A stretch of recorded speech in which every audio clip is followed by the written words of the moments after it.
Welcome aboard America's historic steam railroads. Hello, I'm Bob Schreiber, and today we're going to visit three very unique steam railroads in the state of New Hampshire. These railroads are situated in the beautiful White Mountain National Forest, with the White Mountain Central Railroad located at Lincoln, the Mount Washington Cog Railway at Bretton Woods, and the Conway Scenic Railroad located at North Conway. We'll be traveling aboard White Mountain Central Railroad's beautifully restored Climax locomotive, and we'll take a look at one of America's few remaining turntables at the Conway Scenic Railroad, and we'll climb up the steep grades of Mount Washington on the world-famous Cog Railway to the summit and the home of the world's worst weather. Sit back, relax now, and enjoy the next half hour of America's historic steam railroads. Yeah, it's right up top there. Before our trip up Mount Washington, our crew services the train and locomotive, making sure the windows are clean and the locomotive has been properly lubricated.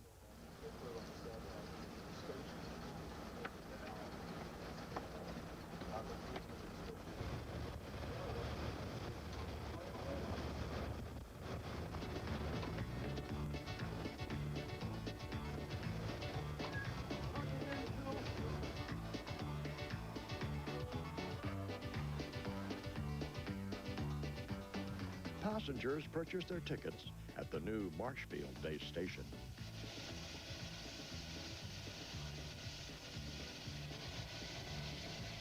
After each trip up the mountain, the locomotive is back down to the coal tipple, where it has the ash pan emptied and cleaned.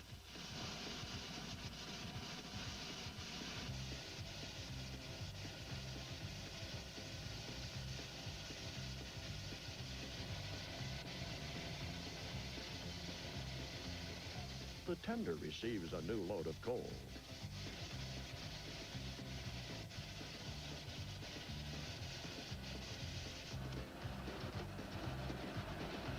Each locomotive is different in consumption of coal. This particular one will go through a ton of coal on the way up. Locomotives weigh approximately roughly 15 tons.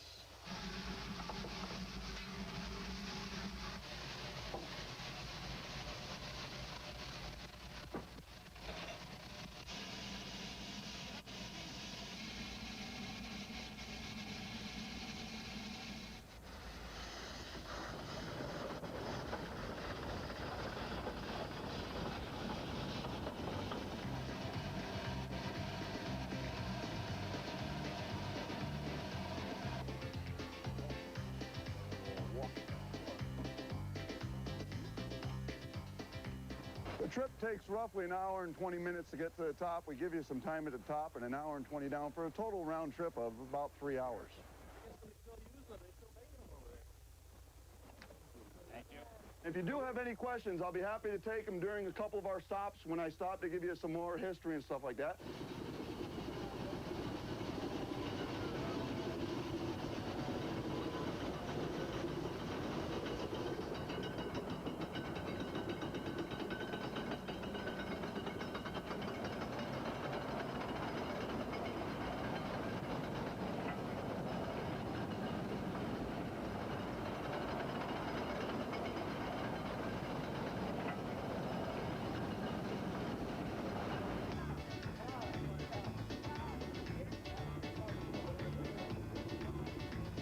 In the late 1800s, passengers arrived at the base station in stagecoaches for a grand trip up the mountain.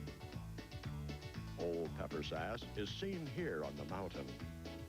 And now the locomotive enjoys the view of Mount Washington from its display position at the base station.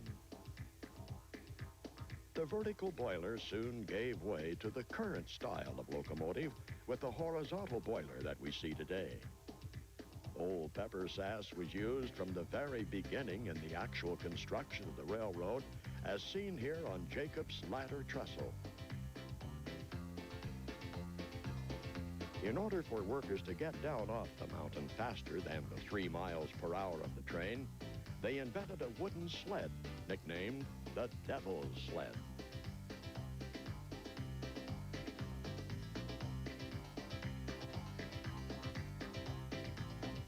With their toolbox between their legs, they came down the mountain at speeds up to 60 miles per hour. And it was not uncommon to come down in groups. Changes to the ratchet on today's railroad now prevent the devil's slides from being used for obvious safety reasons. We're at our Womback tank. This is where we're going to take on some additional water. We do need the 1,000 gallons I'd mentioned before, but our tender only holds about 600. We're about a third of the way up, so we'll go ahead and top off the tank, and this will last us until we get up to the top again.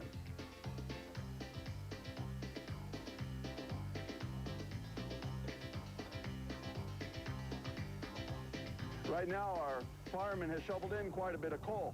He does go through a whole ton of coal, and what that averages out to is a shovel full every 20 seconds.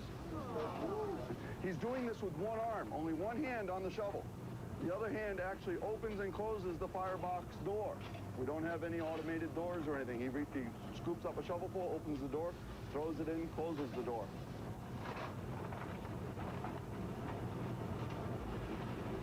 We get up a little bit further, we're going to come to a little red house. It'll be right here on your right-hand side. We call it the engineer side. That's our halfway house. It is built perfectly level. We will be climbing at 25%. By building this house level, it lets you visually get an idea of how we're climbing. Jacob's Ladder is our steepest climb. It's the second steepest climb of any cog railway in the world. That is 37.5%. Basically what it means is on this particular coach we're riding, that front seat is going to be 14 feet higher than the back seat. Not only will we be going up at 37.5%, we will be 30 feet off the ground on a trestle, and we'll be going around a slight curve.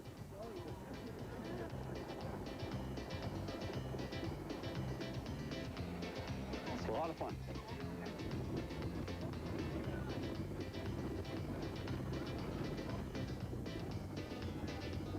It's best to remember that the weather can change quickly on the mountain that is known for the world's worst weather.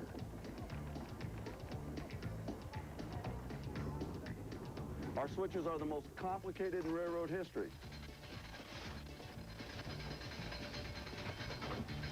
They have 9 moving parts.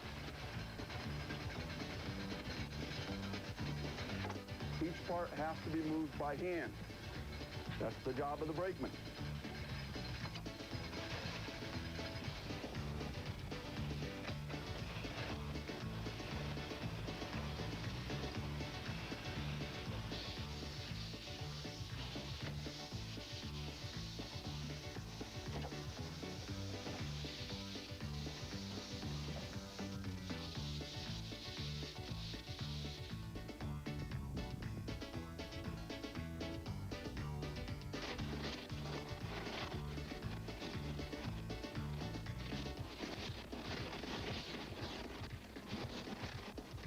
I think one of the best views in the world, we poke through the clouds so you can see the white cotton all around you. I can't get over that. That's still awesome to me.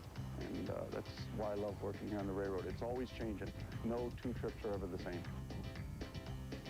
They're also visiting the home of the world's worst weather. So it isn't that often that we get a crystal clear day. In fact, the highest wind speeds ever recorded on the face of the earth were recorded about 100 yards from where we take the people off the train. And that was in 1934. When a man measured a top wind speed of 231 miles an hour. The locomotive and passenger car are able to remain on the steep tracks by means of a geared cog and ratchet system. The cogs are located under the center line of the locomotive. The passenger cars also have 2 cogs connected to the braking system of the passenger car. The cogs are engaged into the ratchet located between the rails, allowing the locomotive to literally pull itself up the mountain while pushing a passenger car.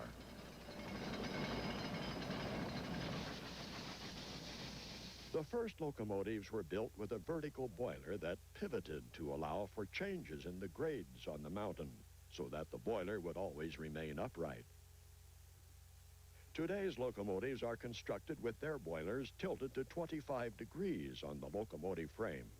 allowing the boiler to basically remain horizontal on the average 25% grades of the mountain. The locomotives have wheels like most locomotives, except that they do not provide any tractive power. They merely keep the locomotive on the tracks.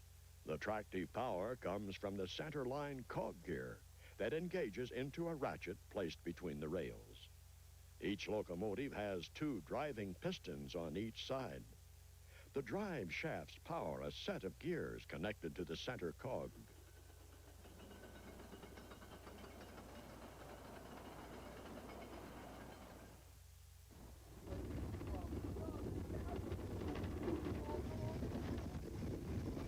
On our way down the mountain, we are afforded an excellent view of the vast valleys and mountains that are part of the White Mountain National Forest.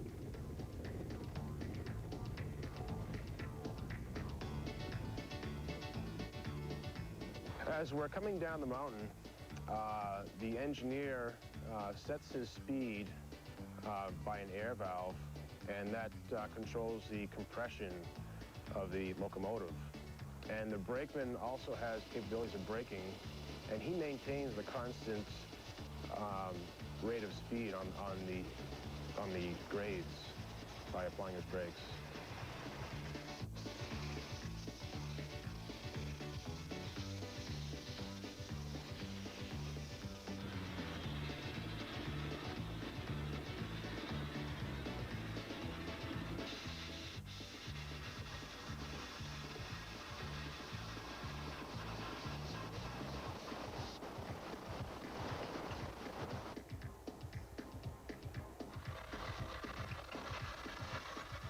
The locomotives and passenger cars are constantly cared for and maintained at the railroad shop with its unique transfer table to shuttle cars and locomotives among the shop's stalls so they can be repaired or painted and getting them ready for their next trip up Mount Washington.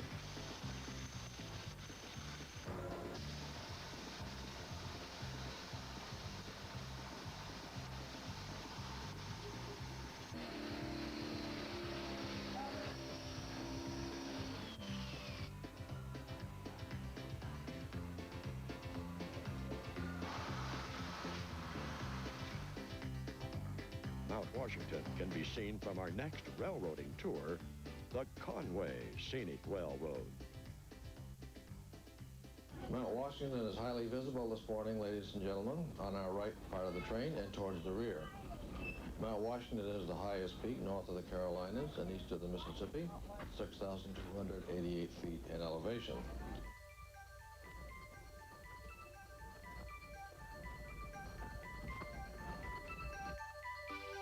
The main station here at the Conway Scenic Railroad was built in 1874, and it was really the grandest and finest station they built on this line, being one of the last ones they built. It's of a Muscovite-inspired design, and in the upstairs of this building, we still wind a Howard 8-day clock once a week to keep folks in the village aware of the time, and when that clock quits, you hear about it. All of the major structures here in the North Conway terminal area are on the National Register of Historic Places and are afforded some protection from future development that would significantly alter their appearance and their function.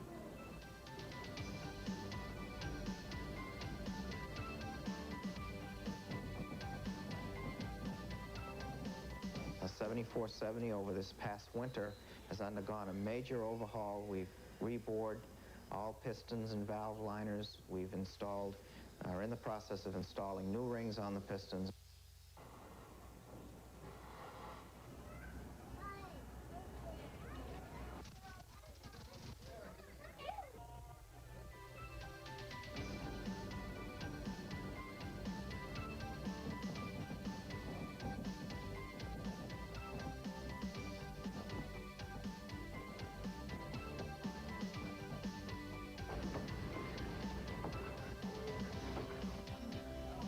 We're now starting to cross the Saco River, one of the major rivers draining the Mount Washington Valley watershed. Like all of our natural assets in the valley, it is popular for outdoor uses such as canoeing, swimming, fishing, and as a wildlife habitat support.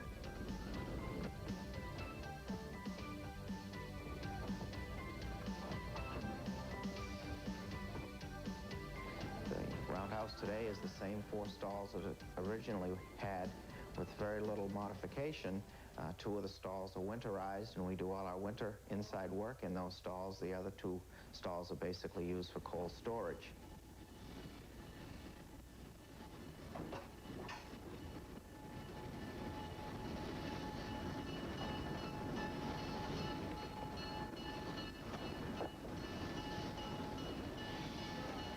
The turntable you see in front of the roundhouse is basically a bridge that rotates. Several times a day, we place the locomotive on the table, get it perfectly balanced, hook up the air hose that drives the air brakes on the train, and using the air compressor on the locomotive, we spin an air motor that allows us to rotate the locomotive to the appropriate stall.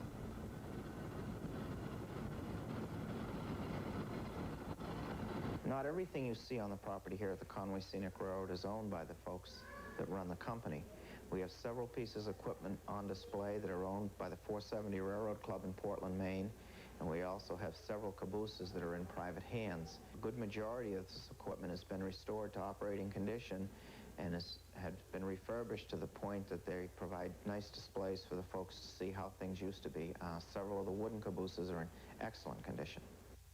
It's our goal and mission here to provide an environment where young and old alike can experience the smell of smoke from a steam locomotive, ride behind a steam locomotive, and we pretty much are trying to preserve a 1940s, 50 era operation for the benefit of everyone. We are a privately held corporation, and we survive entirely upon ticket revenue, purchases in a gift shop. We've been here 20 years, all of them profitable through the dedication of a lot of people that want to see railroading as it was in that era survive.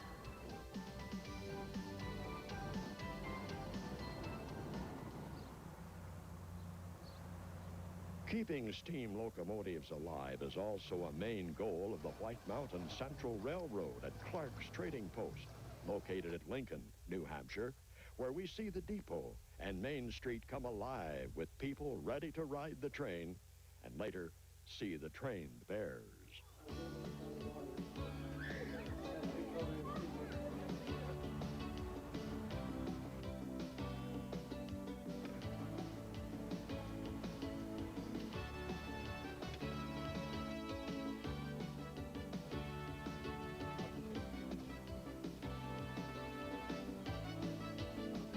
The Climax was built in 1920 in Corey, Pennsylvania, designed primarily as a logging engine.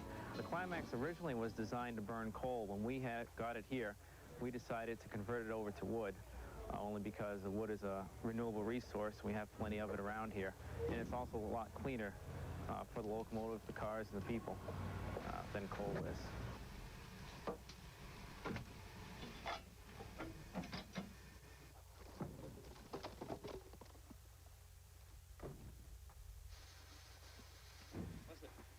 Gives people something to watch.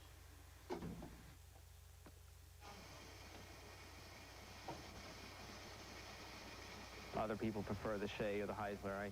I personally like the Climax. It's a good running locomotive. It runs well, it's easy to maintain, and it has yet to let us down. In all the years we've been running, we haven't missed a trip with it.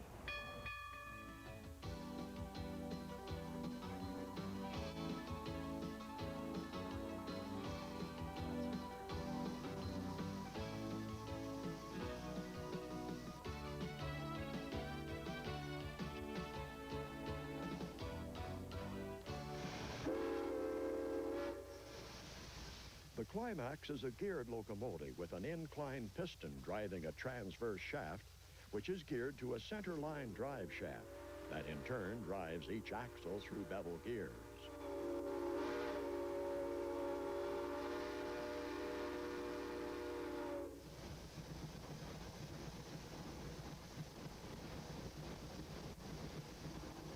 We're just going to be stopping for a minute or two now to take on some water. The water tower from which we are filling up from came from the old Lincoln paper mill and was used on the B&M Railroad Division. Presently at this time, we will be filling up with roughly 200 gallons of water, and during the course of the day, the locomotive will consume about 600 gallons of water. and we will burn roughly half a quart of wood. The covered bridge which you are about to go through is a Howe truss covered bridge and was built in 1904 and is rated for 200 tons. It was painstakingly disassembled piece by piece and reconstructed here on the grounds back in 1964 and is one of the few remaining Howe truss covered bridges left in existence in the world today.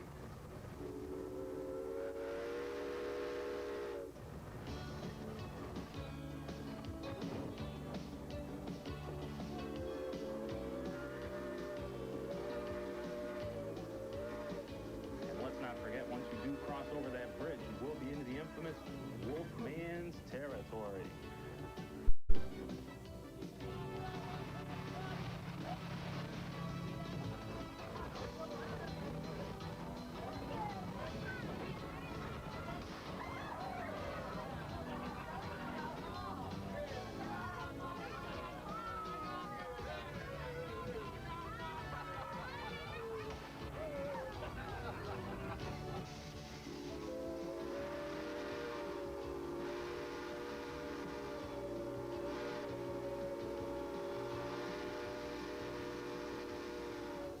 Well, I guess I'm going to have to apologize for that attack on the train by that old fellow we call the Wolfman.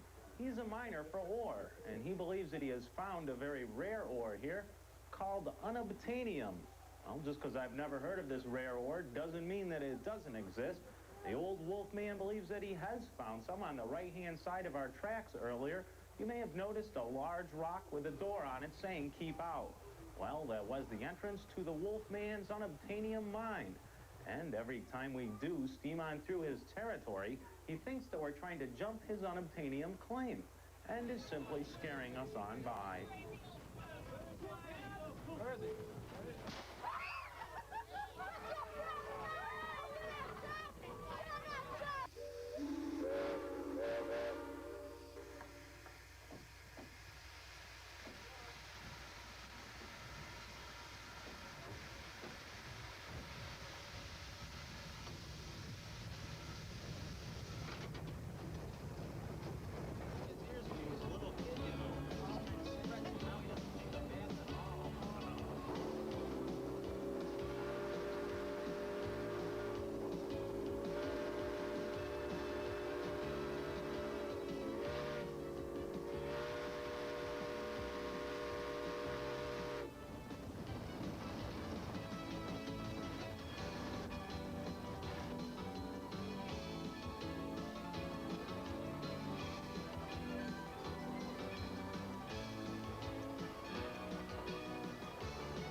Father and daughter team of Maureen and Murray Clark perform with their large collection of trained bears.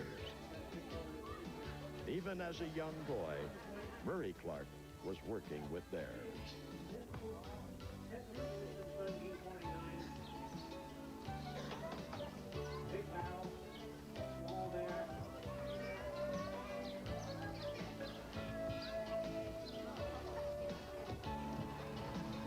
We hope you have enjoyed your trip on 3 of New Hampshire's outstanding railroads. And we look forward to seeing you again on America's historic steam railroads.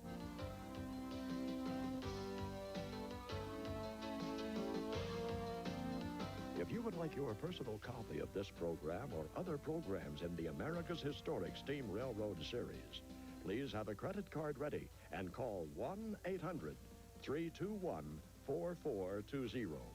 The price for each program is $19.95 plus shipping and handling.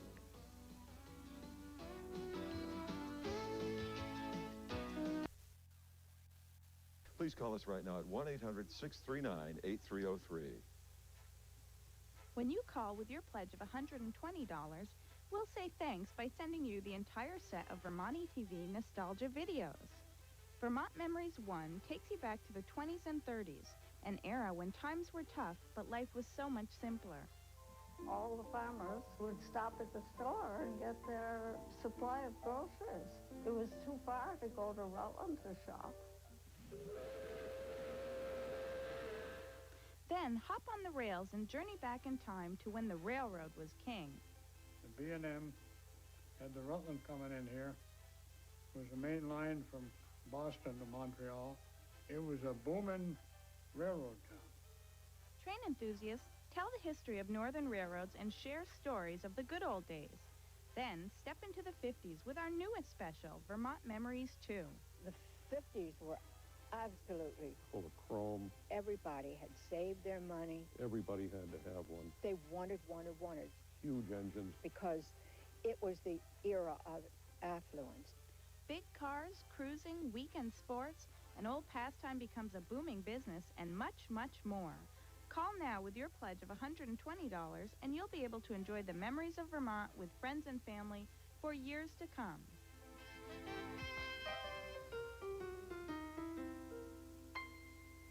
For your pledge of $120 this evening, we'll be happy to send that along for as our way of saying thank you, and you can enjoy